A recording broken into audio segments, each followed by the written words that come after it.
ายดี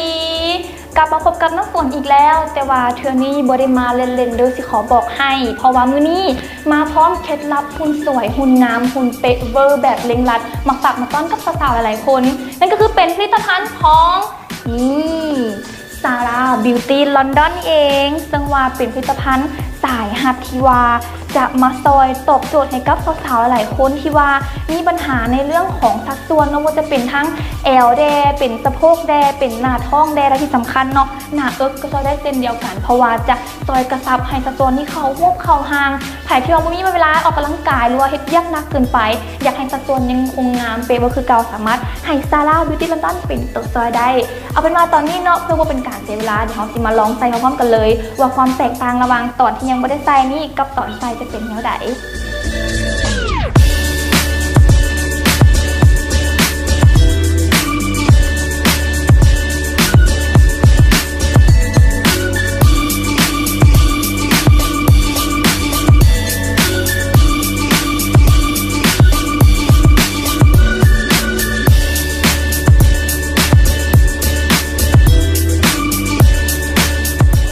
และนี่ก็เป็นหุ่นของน้องฝนที่ว่าหลังจากได้สวมใส่สายฮัตของผลิตภัณฑ์ Zara Beauty London ไปเที่ยวมากันแล้วรู้สึกว่าสัดส่วนมีขึ้นมาทันทีกันเลยเนาะเป็นอย่างจึงว่ามั่นใจให้ Zara นี่เป็นตัวซอยหวาเพราะว่าเพิ่นนั้นจบลิขสิทธิ์อยู่ที่ลอนดอนประเทศอังกฤษเลยใดผู้ธรรมดาเลยและที่สำคัญผลิตจากอย่าง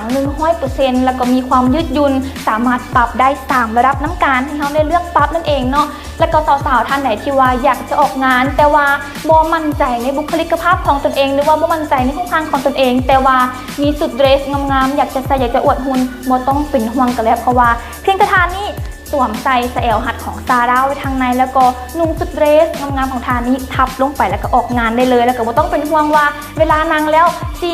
หัดบอสิย่อบอเป็นผู้พังแบบนี้บอต้องกังวลเพราะว่ามันจะคงทีให้ในเฮานี่แอลตั้งแอลซื้อแล้วก็ที่สำคัญกระซบหน้าของเขาขึ้นมานั่นเองเอาเป็นมาสาวๆไผ่ที่ว่าอยากจะหุ่นสวยหุ่นงามหุ่นเป๊ะแบบนี้อย่าลืมก็แล้วกันหิบเฝ้าเลยเด้อเพราะว่าตอนนี้ประเทศลาวก็มีขายเส้นเดียวกันใครที่สนใจสามารถติดต่อโทรไปสอบถามได้ที่หมายเลขโทรศัพท์ที่ปรากฏขึ้นข้างหน้าจอณตอนนี้เลย